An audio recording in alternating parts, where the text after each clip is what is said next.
మనందరికీ తెలుసు కోరహు కుమారులు. కోరహు ఎవరు? మోషే మీద తిరుగుబాటు చేసిన వారు, అతని కుమారులు. వారిని వారి గ్రాండ్ సన్. కోరహకు వెంటనే కుమారులు కాదు, కానీ వారి గ్రాండ్ సన్స్ని ఏమంటారంటే కోరహు కుమారులను కూడా అంటారు. మనం కోరహు కుమారుల విషయంలో జ్ఞాపకం చేసుకోవాల్సిన అంశం ఏంటి అంటే, మనం ఒక శ్రేష్టమైన మాట చూస్తాం. కోరహు కుమారులు చావలేదు. చాలా గొప్ప మాట కదా, చావలేదు అన్నది. మరణం గనక చాలా విషాదకరమైన అంశం అయితే ఈ భూలోకంలో మరణం. మరి మనం ఒక ప్రతికూలమైన అంశం అయితే చావలేదు అన్న మాట చాలా నిరీక్షణాధారమైన మాట. కోరహు కుమారులు చావలేదు. ఎలా? వారెందుకు చావలేదు అంటే నిజంగానే వాళ్ళు చనిపోలేదా? కానీ తర్వాత చనిపోయినప్పటికీ కోరహు కుమారులు మరి నిజంగా చాలా గొప్ప శ్రేష్టమైన ఆధిక్యతలను పొందుకున్నారు. ఎందుకో తెలుసా? వారు ఎవరి పక్షాన నిలిచారు? దేవుని పక్షాన నిలిచారు. వారు ఎవరి పక్షాన నిలవలసిన వారు ఎవరి పక్షాన నిలిచారు? కోరహు, నాతాను, అబీరాము. వారు ఏం చేశారు? మోషే నాయకత్వం మీద, అహరోన్ నాయకత్వం మీద తిరుగుబాటు చేశారు కదా. తిరుగుబాటు చేసినప్పుడు మోషే మరలా తిరిగి వారిని ఎదిరించలేదు, తిరుగుబాటు చేయలా. ఏం చేశాడు? దేవునికి మొరపెట్టాడు. మోషే ఎదుర్కొనలేదు, మోషే తిరిగి వారితోటి వాదించలేదు. కానీ మోషే ప్రార్థించినప్పుడు మోషే పక్షాన్ని ఎవరు మాట్లాడారు? దేవుడే మాట్లాడాడు. ఏమన్నాడు? మరి ఆ యొక్క భూమి నెరవేరిసి కోరహుని అతనితో చేరిన వారిని మింగివేసినప్పుడు చూసినప్పుడు ఆశ్చర్యకరమైన విషయం ఏంటి అంటే, వారు ఏదైనా ఒక వివాదం జరిగినప్పుడు 2 గ్రూప్స్ అయిపోతారు కదా. మరి ఇక్కడ ఏం జరిగిందో తెలుసా? కోరహుతో పాటు ఎవరు ఉండాల్సింది? కోరహు ఇంటి వారు, కోరహు కుమారులు కూడా ఉండవలసింది. కానీ వారు ఏం చేశారో తెలుసా? ఎవరి పక్షాన ఉన్నారు? మోషే పక్షాన ఉన్నారు. మోషే పక్షాన ఉండడం అంటే ఎవరి పక్షాన ఉన్నట్లు?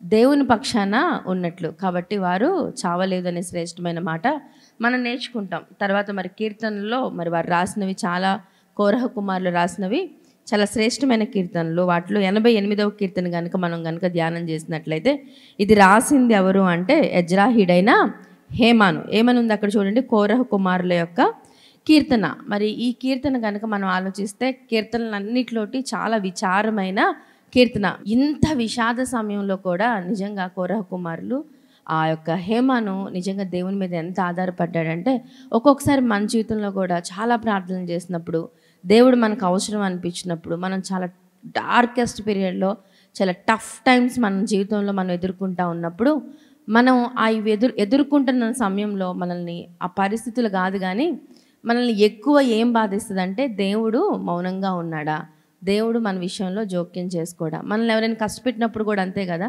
మనకేమనిపిస్తుంది? దేవుడు ఎంతకాలం వాళ్ళని ఉపేక్షిస్తారు, దేవుడు మాట్లాడ్డా, దేవుడు జోక్యం చేసుకోడా అని మనకు అనిపిస్తూ ఉంటుంది కదా. మరి ఈ యొక్క కీర్తన 88వ కీర్తన చాలా విషాదకరమైన కీర్తన అయినప్పటికీ, ఇక్కడ ఆ కీర్తనలో ఏముందో తెలుసా? ఏ పరిస్థితికైనా దేవుడు మన జీవితంలో లేనట్లు, పని చేయనట్లు అనిపిస్తాడు, కానీ ఎప్పుడు మనల్ని విడిచిపెట్టడు. దానికి ఉదాహరణ ఏంటి?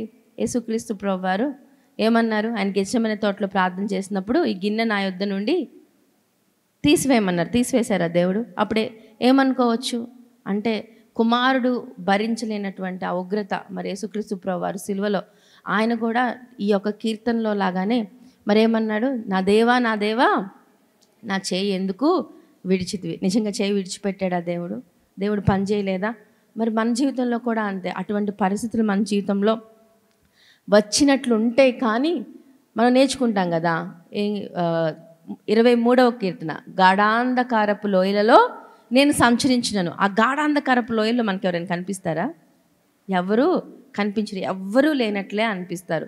ఒక్కొక్కసారి మనం కూడా అంతే. మన జీవితంలో కొన్ని పరిస్థితులు ఎదుర్కొంటూ ఉన్నప్పుడు మనకి తోడు ఎవరు లేరే, మన పక్షాన్ని వహించేవారు ఎవరు లేరే, మనల్ని ఆదరించేవారు ఎవరు లేరే, మనకు సహాయం ఎవరు లేరే, ఎవరు మనుషులు లేకపోయినా పర్లేదే, దేవుడు కూడా మనల్ని మర్చిపోయాడా అనే పరిస్థితిలో ఈ కీర్తన మనకి ఏం నేర్పిస్తుందంటే, దేవుడు మనల్ని ఎప్పుడూ కూడా విడిచిపెట్టడు. అంత విషాదకరమైన కీర్తన దేంతో ప్రారంభమవుతుందో చూడండి. యెహోవా నాకు రక్షణకర్త ఒక దేవా, రాత్రి వేళ నేను నీ సన్నిధిని మొరపెట్టునాడు, నా ప్రార్థన నీ సన్నిధి చేరునుగాక. ప్రార్థించినప్పుడు మనకేమనిపిస్తుంది? ఇంకా అయిపోయిందిలే, పని అయిపోయింది, ఖచ్చితంగా జరుగుతుంది అనిపించదా? కానీ ఆ తర్వాత ఆ కీర్తన చదివినట్లయితే మరి ఇంకా ఆ ప్రారంభంలోనే ప్రార్థన నీ సన్నిధి నుంచి చేరును గాక అన్నాడు కదా.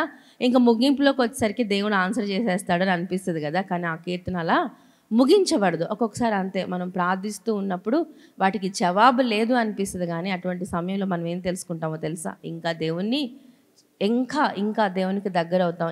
ఇంకా మన శ్రమల్లో మనం మొరపెట్టినప్పుడు మన దేవుడు ఎవరో మనకి తెలుస్తుంది. అక్కడ మాటలన్నీ చూస్తే ఆ యొక్క కీర్తనాకారుడు ఎంత వేదన అనుభవిస్తున్నాడంటే అక్కడ ఆ మాటలు చూడండి అన్ని. ఇక్కడ ఏముందంటే, ఆపద నా ప్రాణము పాతాళానికి సమీపించింది, సమాధిలోనికి దిగువారి వల్లే ఉన్నాను, చచ్చిన వారి వల్లే ఉన్నాను, సమాధిలో పడి ఉన్న హతుని వల్లే ఉన్నాను, ఎవరు నన్ను ఇంకా స్మరించుకోవట్లేదు, నేను నీ చేతిలో. ఈ మాటలన్నీ వింటా ఉంటే అలా ఆ మాటలన్నీ ఎలా ఉన్నాయి? చాలా నిరాశగా అనిపిస్తున్నాయి కదా. చాలా ఇంకా వేరే ఏమీ లేదు అనిపిస్తూ ఉంది. ఏమాత్రం ఆశ కూడా లేదనిపిస్తూ ఉన్నప్పుడు చాలా అద్భుతమైన మాట ఏంటో తెలుసా? అక్కడ చూడండి 8వ వచనంలో కూడా, నా నెలవరును నాకు దూరముగా నీవు ఉంచును. అన్ని విధాలుగా దేవుని నుంచి ఏం కనిపించట్లేదు. దేవుడు ఎప్పుడు సహాయం చేస్తాడో అనుకుంటారో, ఎప్పుడు వస్తారో అనుకుంటున్నప్పుడు మనం ఏమనుకోవచ్చు? షడ్రకు మేషకు అబేద్నెగో అని వారిని అగ్నిగుండం 7 అంతలు చేయకముందే రావచ్చు కదా, లేకపోతే అగ్నిగుండం సమీపించినప్పుడే రావచ్చు కదా అనుకుంటాం. కానీ అద్భుతకరమైన విషయం ఏంటి? అగ్నిగుండంలో ఉన్నప్పుడు వాళ్ళతో ఎవరున్నారు? దేవుడు ఉన్నాడు. ఒక్కొక్కసారి దేవుడు లేడు అనిపిస్తుంది, కానీ దేవుడు ఎవరితో ఉంటారు? మనతోనే ఉంటాడు. మన శ్రమల్లో ఆయన ఉంటాడు. ఇవన్నీ చూసినప్పుడు మనకి 9వ వచనం చూడండి. ఇక్కడ ఆశ్చర్యకరమైన విషయం ఏంటంటే, పరిస్థితి ఎంత దిగజారుతున్నా, ఎంత ఆశాజనకంగా ఉన్నా, ఈ యొక్క కీర్తనాకారుడు, ఈ కోరహ కుమారుడు ఈ హేమాను ఏం మానలేదో తెలుసా? ప్రార్థన మానివేయలేదు. చూడండి, బాధ చేత నా కన్ను క్షీణించుచున్నది, యెహోవా ప్రతిదినము నేను నీకు మొరపెట్టుచున్నాను, నీ వైపు నా చేతులు చాపుచున్నాను. చూసారా? ప్రతిదినము నీ వైపు నా చేతులు చాపుచున్నానంటే ఇదేం ప్రార్థన?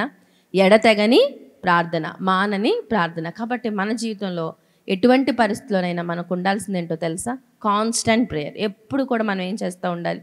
మన పరిస్థితి ఎలా అయినప్పటికీ మనం ఏం చేస్తూ ఉండాలి అంటే దేవుణ్ణి ప్రార్థించాలి. ఇంకా చివరిగా చూసినట్లయితే ఇటువంటి పరిస్థితిలో కూడా చూడండి, అక్కడ మళ్ళీ ఆ మాటలే ఉన్నాయి. ఏమున్నాయి? మృతులకు నువ్వు అద్భుతములు చూపెదవా, ప్రేతులు లేచి నిన్ను స్తుతించెదరా, సమాధిలో నీ కృపను ఎవరైనా వివరింతురా, నాశన కోపంలో నీ విశ్వాస్యతను. మరి పాత నిబంధన కాలంలో మరణం తర్వాత ఏముంది అని తెలియని సందర్భంలో కీర్తనాకారుడు ఈ మాటలు రాస్తూ ఇలాంటి పరిస్థితిలో కూడా ఏమంటున్నాడో తెలుసా? యెహోవా నేను నీతోనే మనవి చేయుచున్నాను, ఉదయమున నా ప్రార్థన నిన్ను ఎదుర్కొనెను. చూసారా? ఇటువంటి పరిస్థితుల్లో కూడా ఏం మానట్లేదు? ప్రార్థన మానట్లేదు. ఉదయము ప్రార్థన అంటే ఏంటో తెలుసా? Every beginning, every new day, every new ఏది మన జీవితంలో ప్రతి సందర్భానికి, ప్రతి మొదలుకి పరిస్థితులు ఎట్లా ఉన్నా కానీ దేవుని మీద ఆధారపడటమే ఉదయమున నా ప్రార్థన నిన్ను ఎదుర్కొనను. కాబట్టి మన జీవితంలో మనకు కొన్ని పరిస్థితులు అర్థం కాకపోయినా కానీ మనం ఏం చేయాలో తెలుసా? మానని ప్రార్థన, ఎడతెగని ప్రార్థన, స్థిరమైన ప్రార్థన. దేవుడు ఖచ్చితంగా మన జీవితంలో పని చేస్తాడు. తన నిర్ణయ కాలంలో దేవుడు మన జీవితంలో అద్భుతాలు చేస్తాడు. కాబట్టి ప్రార్థన చేసేవారు ఎప్పుడూ కూడా ప్రార్థనకి జవాబు రాదు అని నిరాశ చెందవలసిన అవసరం లేదు, నిరాశలోకి వెళ్ళవలసిన అవసరం లేదు. మనం గాఢాంధకారపు లోయల్లో సంచరించినను దేవుడు మనకి ఎటువంటి పరిస్థితుల్లో అయినా దేవుడు మనకి ఎలా ఉంటాడు? ప్రార్థించే వారికి మరి ముఖ్యంగా దేవుడు తోడుగా ఉంటాడు. దేవుడి కొద్ది మాటలు తన వెనికిడిలో దీవించునుగాక.